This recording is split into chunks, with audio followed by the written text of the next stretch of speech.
தமிழக வாக்காளர் பெருமக்களுக்கு என் அன்பான பணிவான வணக்கம். தமிழகத்தின் இன்றைய அவசர முக்கியமான உடனடியான தேவை ஆட்சி மாற்றம், ஆட்சி மாற்றம், ஆட்சி மாற்றம் என்பதற்கு என்ன காரணம்னு ஒரு நிமிடம் 1.5 நிமிடத்துல சொல்லிடுறேன். நீங்க பார்த்துட்டு ஒரு முடிவுக்கு வாங்க. அதுக்காகத்தான் நம்ம இந்த காணொலியா பேசுறோம். திமுகவிற்கு ஏன் வாக்களிக்கவே கூடாது என்பதற்கு நான் சொல்ற காரணங்கள்லாம், அதாவது இவங்க நீட்டுறதுல இருந்து பால் விலையை குறைச்சிருவோம், கேஸ் விலையை குறைச்சிருவோம், டீசல் விலையை குறைச்சிருவோம், பெட்ரோல் விலையை குறைச்சிருவோம், அவங்களுக்கு இந்த விலையை கொடுத்துருவோம், இவங்களுக்கு இந்த விலையை கொடுத்துருவோம், இவங்களுக்கு இந்த பென்ஷனை திருப்பி கொண்டு வந்துருவோம், அதை கொடுத்துருவோம், இதை கொடுத்துருவோம், பாலாறு ஓட வச்சிருவோம் சொல்லி பொய் வாக்குறுதியா சொல்லி ஆட்சிக்கு வந்த பிறகு எதையுமே செய்ய முடியாம தோல்வி அடைந்தது மட்டும் அல்லாம, அதாவது அவங்க சொல்லாததா செஞ்சேன்னு சொல்லி எல்லா வேலையும் ஏத்தி எங்களுக்கு இந்த வேலை கொடுப்பீங்களே அந்த வேலை கொடுக்குறேன்னு சொன்னீங்களே நிறைவேற்றுங்கன்னு சொன்னவங்களை எல்லாம் காவல்துறையை வைத்து அடித்து ஒடுக்கியதை கூட நான் பெருசா சொல்லலைங்க.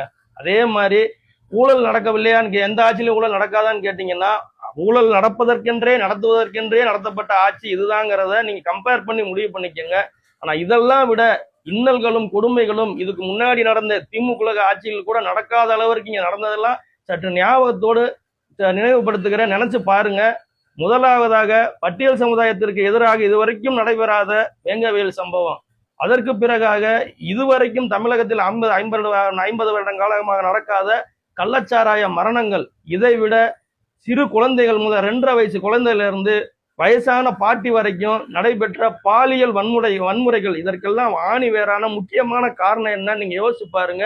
24 மணி நேர சாராய புழக்கம் மற்றும் 24 மணி நேரமும் கிடைக்கக்கூடிய போதை வஸ்துக்கள் அத்தனையும் 24 மணி நேரம் கிடைத்ததன் காரணமாகத்தான் அந்த போதை வெறியில தான் 90% இந்த கொடூரமான குற்றங்கள் நடைபெற்றுள்ளது. இதுக்கு முன்னாடி தமிழகத்தில் இவ்வாறு நடைபெறாமல் இந்த ஆட்சியில் மட்டுமே நடைபெற்றதுக்கு இதுதான் முக்கியமான காரணங்கிறத நல்ல மண்டியில ஏத்தி சிந்திச்சு பாருங்க. திருப்பி இன்னொரு தடவை அண்ணா பல்கலைக்கழகத்தில் நடந்த மாதிரியோ, விளையாட்டு குளத்தில் நடந்த மாதிரியோ, அதே மாதிரி மேற்கு மண்டலத்துல கோயம்புத்தூர் மண்டலத்துல வயசானவங்களுக்கு இந்த நகை திருடுறதுக்கும் இந்த திருடுறதுக்குமே அவங்கள பூரா கொன்னு குவிச்சது மாதிரியோ இந்த போதை வெறியில அந்த சம்பவங்கள்லாம் நடைபெறக்கூடாதுன்னு நினைச்சா கண்டிப்பாக தமிழகத்தில் ஆட்சி மாற்றம் என்பது இன்றைய அவசர தேவை. கண்டிப்பாக அதை நினைத்து, அதே மாதிரி பள்ளிக்கூட குழந்தைகள் கையில போதை மருந்து போகாம இருக்க, சின்ன சின்ன குழந்தைகள்லாம் பாலியல் வன்கொடுமைக்கு ஆளாகாம இருக்கிறதுக்கு இந்த அதிகாரம் உண்மதையும் இந்த போதைப் பொருளும் தான் காரணம். அதை தமிழகத்தில் இருந்து அகற்றுவதற்காக வேண்டி ஒரு பிள்ளையை பெற்ற வளரும் குழந்தைகளுக்கு தகப்பனாக உங்களை கெஞ்சி கேட்டுக்கிறேன். கண்டிப்பா உங்க தொகுதிகளில் இருக்கக்கூடிய வாக்குச்சாவடியில கண்டிப்பா திமுக ஆட்சி அகற்றப்பட வேண்டும் என்ற ஒற்றை நோக்கத்திற்காக வாக்களியுங்கள். நன்றி.